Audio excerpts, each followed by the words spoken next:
So, across the weekend, Flo, which game are you most looking forward to? I'm looking forward to the game today. I know, obviously, Spurs' record against Arsenal isn't brilliant. They've never beaten Arsenal, but of all the seasons, they could probably push them pretty hard. I don't think they necessarily have enough yet to beat Arsenal, but they might be able to get a point today, which would be huge. I've really enjoyed watching Rhian Skinner's side this season. I've watched a lot of them, actually, home and away, covered a lot of their games, and yeah, the growth in that team, having had a whole pre-season under her, has been massive. And then obviously tomorrow, that City-Chelsea game is a big one. It's obviously not quite the sort of dramatic title decider that perhaps it has been in previous seasons, but it's always a pleasure to see some of the best players in women's football coming up against each other. That is, a moment that we should all kind of cherish, really, in this league this season, that we have literally got some of the best players in the world playing in it. Yeah, it's been phenomenal. It is. I mean, it's a shame in some ways that like you said, that it's not the kind of the big title clash, but Spurs, like you've kind of alluded to, have been the prize of the season, I think. Do you think there's been a culture shift? Because it's one of the things that we've talked about on the podcast, the way that Rhian Skinner has, I think, shifted expectations, maybe.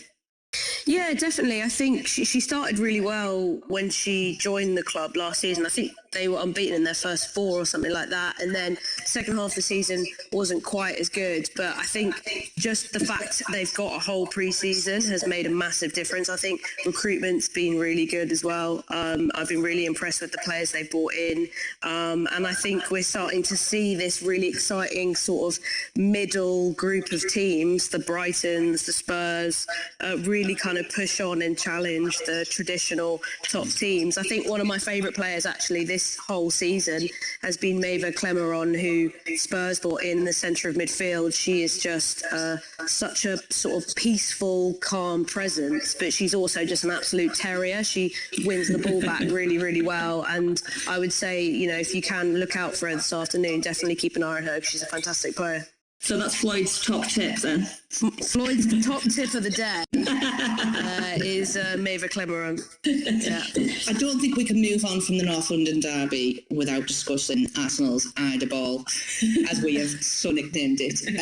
They have started the season so red hot, I think beyond all expectations with a new manager. Have you been pleased to see that? Because is it part of your allegiance, is that right, for Arsenal, maybe a little bit? It's a funny one. It's a tough one. It's a tough one because I'm a QPR fan. I've been a season ticket holder of the men's team for like over 20 years. Grew up in West London. So because of that reason, I cannot support Chelsea. Like, it's in my DNA that it's like actually illegal on my birth certificate to support Chelsea FC. I really like the women's team. I obviously love Emma Hayes. I love a lot of those players, but I cannot support Chelsea. And having been a QPR fan as well meant that I grew up with the men's club being absolutely rubbish. Like Division 2, completely broke. There was one point where we had to like have buckets in order to raise money to buy players. So in terms of like a Premier admired, it was Arsenal. And then obviously the women's team I always admired, like Rachel Yankee was one of my favourite players. She used to come to my school when she was playing for Fulham and like teach sessions and stuff. So I've always really enjoyed watching Arsenal. So I do have a soft spot for them, but I don't know if I can say I support them. I think me and my brother like to say we stan Arsenal rather than we support Arsenal, because I think, yeah. But I do, I mean, I spent a fortune on a Tobin Heath shirt, so that's all you need to know, really. I can't talk about that at the moment. That wound is still too fresh for me, unfortunately. So I guess one of the really important things about this year as well is that we've got like the big season with a new TV deal. Have you noticed a difference in coverage this season on the platforms that you work on? Oh yeah, massively. I mean, I do a lot of work for TalkSport. They've done commentary of the WSL for the first time this season, and just kind of speaking internally from their point of view, they all seem really passionate about it. And obviously it's not WSL, but for example, the Euros draw in Manchester a couple of weeks ago, the producer that was down there with me, like he's produced England at the Euros, he's produced, he produced at the Russia World Cup in 2018, and he said to me, like, that draw was unlike anything he'd seen before in terms of like access to players, in terms of kind of the scale of the event, in terms of like the content we got. So I feel like it is a really special time to be involved in women's football, and the coverage on TV has just been so good. I mean, I kind of nearly let out a tear when I saw Casey Stoney and Karen Carney with a giant iPad on that first Friday night. I was like, is this the stuff of dreams? Is this what I've been waiting for? A giant iPad? It is. Like, it sounds silly, but it is. It makes such a big difference just having that. Well, it was unfathomable, wasn't it? I mean, even in only a few years ago, and I think all of the people really that have been involved in the game, and that is the importance of it. It is grassroots, and it's about the trickle down effect as well, and obviously supporting the championship and the growth there.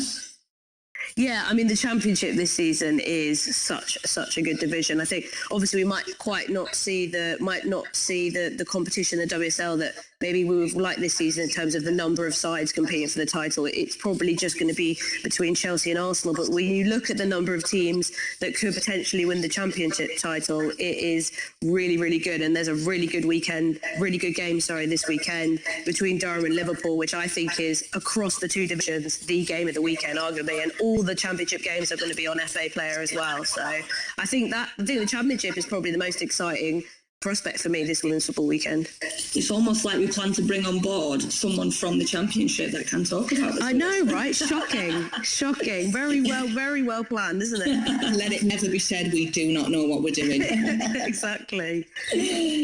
Thanks very much for joining us, Flo. It's lovely to hear from you. Obviously, as Flo's touched upon, some massive games this weekend she's highlighted. On that note, we're now going to be moving to speak to Helen Ward. As we said in the intro, she's previously played for Arsenal, Chelsea and Reading. She's currently with Watford, who are in the Championship. I mean, the Championship, I think, is definitely something to keep an eye on this year. It's been extremely competitive. My friend, Mr. Matt Beard, of course, is in the pursuit of getting Liverpool promoted. When we've got the Durham versus Liverpool clash coming up. Helen, are you there? I'm here. How are you? Hi. How are you? I'm good, yeah. I'm just chilling with my dog on my lap, really enjoying the chat so far, so happy days. Excellent. We are always a big fan of animal listeners and followers. Animal participation is always welcome. Brilliant, love to hear it. So I guess the first question is, how important is a women's football weekend to increase coverage, not just of the WSL, but the Championship as well? Yeah, I think it's huge. Obviously, we'd love every weekend to be women's football weekend, but at the moment, with obviously international break for the men, everybody misses their fix of domestic football. So it's a massive opportunity to raise awareness. And like you said, not just for the Super League, but for the Championship and, tiers 3 and 4 as well. There's a lot of coverage around it, a lot of, campaigns going out and saying get along to support your local side, whichever division they're in. And you just hear the chat about it on social media. It's something that works. So, it's huge to raise that initial awareness to hopefully then, as I said, make every weekend a women's football weekend. Is it fair to say then that I should be expecting a film crew arriving down at my Sunday League game tomorrow? Why not? we want to cover all levels of football this weekend. I just think it does. It shines a light on women's football, and it gives that opportunity for everyone to have their moment. And, if you take that chance and you take your moment, then who knows what it can lead to in the future. Yeah, I think that's a really good point, really. And we've been talking about kind of some of the amazing performances of, I guess, like past players now that are almost like lost in time in a sense. And you're right, like highlighting this and it being so much more accessible, people do get their moment and we get to see like the enormous array of talent that's on show. Talking about talent, Watford got their first win last week. So how is the mood in the camp? Yeah, amazing. Obviously, it's been a real tough start. And, some of the teams you mentioned that are competing for the title, we faced a lot of them already. We had Durham away as our first game back in the Championship after a 3 or 4 year hiatus. So we couldn't have asked for a tougher start. But yeah, we've stuck together and performances have been better than results have shown, at least in parts of every game. We've performed quite well, and we've caused teams problems in most games that we've played so far. So I think to come back against Crystal Palace the week before from 2-0 and grab a point, it sets us up well for the Lewis game.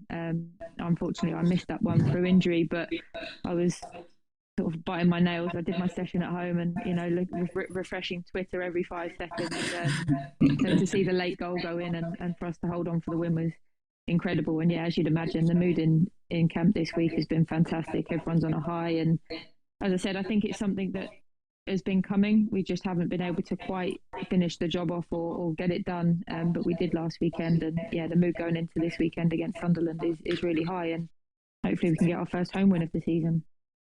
Yeah, absolutely. And I think, I guess you've kind of talked about a little bit that promotion and being promoted this summer. And how has the step up been for the club? Do you think that is kind of the reason for some of the results? Or it has been difficult. I think the fact that we've had 2 incomplete seasons in the lead up to it hasn't helped either. So there was such a long break between competitive football. I mean, our FA Cup run ended in early April. To then not play another competitive game till, late August, early September. That's a long time to go without competitive football, and you can do all the friendlies and training you want, but it's a long time to go with added in the fact that you're stepping up a league, rebuilding a squad to some extent. It's our gaffer's first season at that level as well. So it was kind of a big step up for everyone. It was a learning curve, and although a lot of us in the team and in the squad have got that experience at that level and higher, it still took time for us to gel and for things to click. But hopefully, touch wood, we've turned that corner and you can really start seeing the real Watford now. Yeah, definitely. It's exciting. It's a really exciting time. Something that Charlotte's excited about. I feel very strongly about this, Helen. So, hailing from Middlesbrough, I will accept nothing but an 8-0 thrashing of Sunderland this weekend. So I'm hoping you're going to help with that. What do you think? I mean, I'd love to say that it's guaranteed, but yeah, of course, it's going to be a tough game. Sunderland have come up the same way we did, but they've had a good start. They've had a solid start to the season and racked up a couple of wins and got some impressive draws as well. So we know, and after they've lost the game last weekend, they're going to be trying to turn that around. So we're under no illusions. I'm not sure it's going to be an 8-0, but we'll do our best. And just for the benefit of the listeners, Helen, there's obviously games across the whole championship this weekend. For anyone who's not familiar with the championship, is there any particular ones to watch or any players to keep an eye on that you've been impressed with so far? Yeah, there's been plenty, to be honest. I mean, you've got the obvious sort of players at the likes of Liverpool and Durham who have been there and done it for many seasons. Charlton have assembled a really talented squad, and for me, from a Welsh point of view, I'm really impressed with how Anna Philby's been playing for Charlton. She's played both as a deep midfielder and a centre back, and she's been phenomenal in both positions. So yeah, I'd probably earmark those two. I think Ria Hardy's done really well for Coventry as well.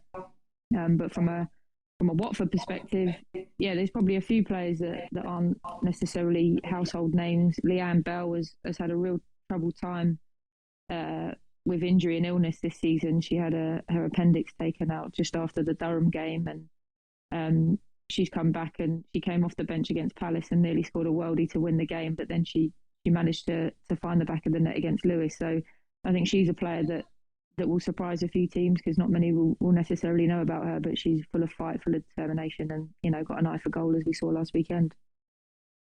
Well, everyone, there you have it. Those are the ones to watch. Thank you very much for joining us, Helen. We really appreciate it and shining the spotlight on the championship as it well deserves. Thank you very much for having me. Next, we have England and club WSL legend Laura Bassett joining us. Our sources tell us, Laura, you might well be live from the Hive. Is that right? Yes, it is. So if you hear a train in the background or the tannoy, the lady on the tannoy, then I apologise now. She's just brought out a BMW that's parked in the wrong place, so you might get updates on that. Is it yours? Are you being absolutely not chaperoned off already? No. Don't get kicked out before the football. That's the number one rule. So, Laura, what for you? Or from a player's perspective, as a former player, what do you think Women's Football Weekend means across the leagues for everyone?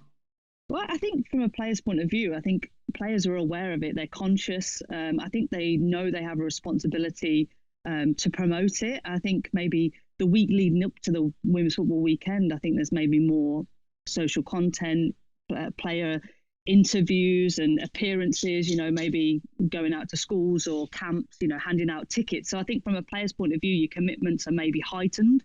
So, and I think that, I think you have a real responsibility to promote and engage. But in terms of on the pitch, I think you prepare as normal. It's a big game, but I think also in the back of your head, because there is some mean clashes this weekend, I think in the back of your head as a player, you're like, if we get a good result and performance here, a lot of people will be talking about us, and it might be a good kind of time to put in that result to then take you to the lead up to Christmas.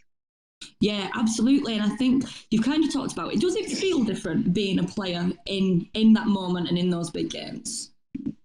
Yeah, I think so. I think that's, look, players, you have to perform at a level of consistency to get your team where it needs to be. But you just love big games, I think, because all your family, friends are talking about it, as much as you're like, right, the coach has told me this, I need to keep level-headed, but your family, friends are talking about it. They can't wait. They plan their weekend around it. They might go for brunch or the pub or whatever. They are heightened. They are happy. They are excited. So that rubs off on you. And I think as a player, you want to play in the big games. You want to see how you do as an individual and as a team.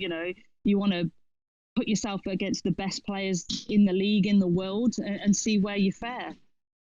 Yeah, absolutely. And I guess covering the North London derby, we do have some of the best players in the world kind of featuring today.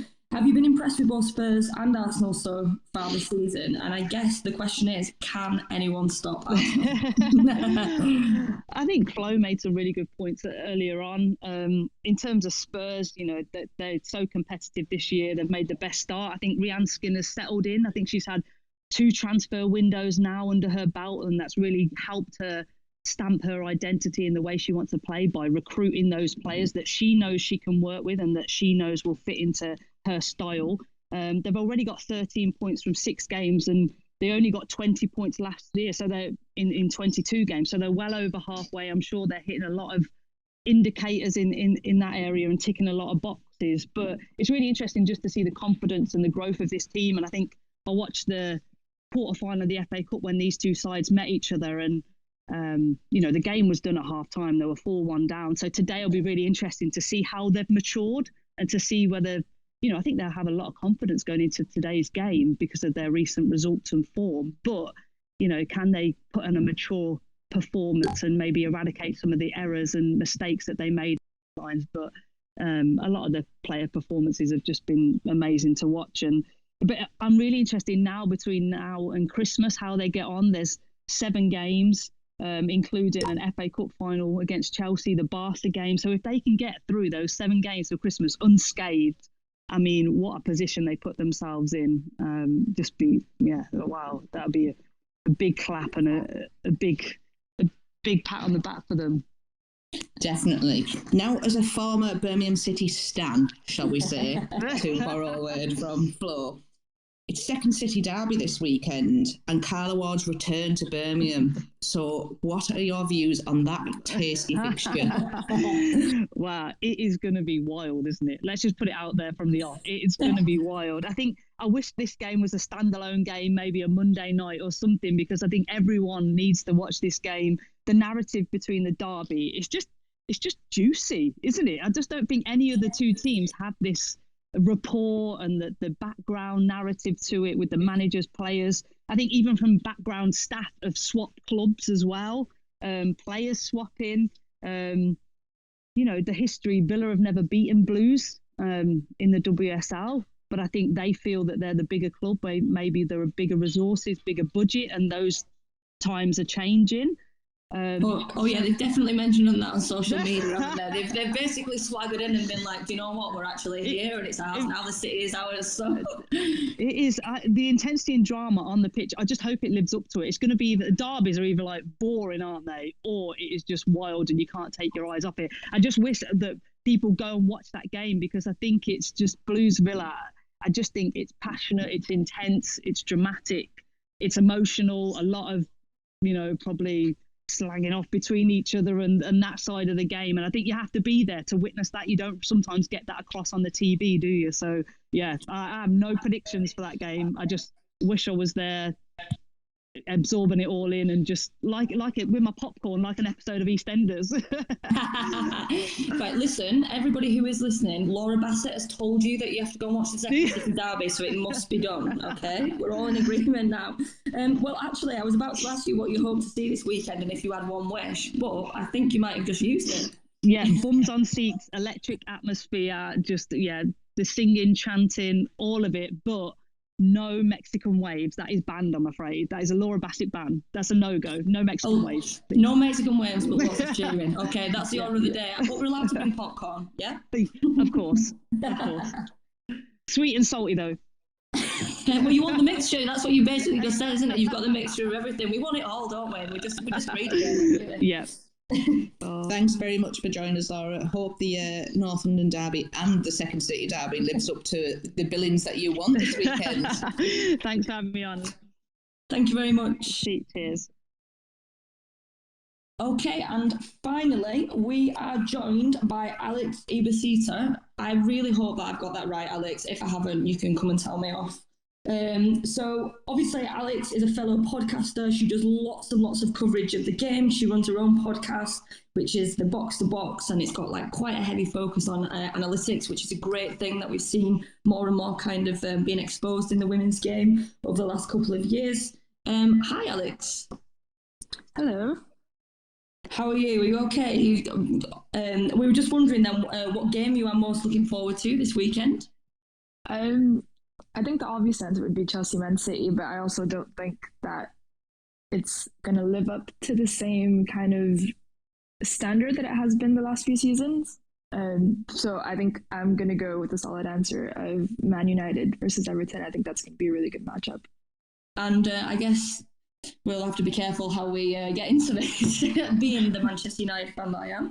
But why are you looking forward to that one in particular? Because I'm quite looking forward to it. Obviously now I should only be focused on the second City derby because it's a Bassett order. Yeah, I know. I think I'm going to derive from that one a little bit. I think it's the most even matchup. I think North London derby, I think as well as Spurs are playing, I think Arsenal should get the 3 points from that one. I think it's the same for Chelsea Man City. Man City have a big hill to climb after the start to the season. I think it's going to be a good match either way. You know, the players in Man City have, no matter what the form they have, it's going to be a really good match. But I think Chelsea are just going to edge it just because of the players and the form that they're in. I think there's no matching up to that at the moment. I think Man United and Everton have different things to prove. Maybe you don't agree, but I think they have different things to prove considering how they were last season, the players that they have also. I don't think they've really gotten the best out of their team. And obviously with Jean-Luc, it's going to be another big game for him. So I think it's going to be really interesting how they go up against each other. Obviously, tactically, your podcast, Box to Box WSL, focuses on tactical analysis. What's your takeaway from the WSL this season and everyone's different tactics we've seen? Is there anything in particular that listeners should be watching out for as they watch the games or attend this weekend? I think Ida Ball, as we've mentioned a lot of times already, I think he's tactically probably my favorite coach in the WSL.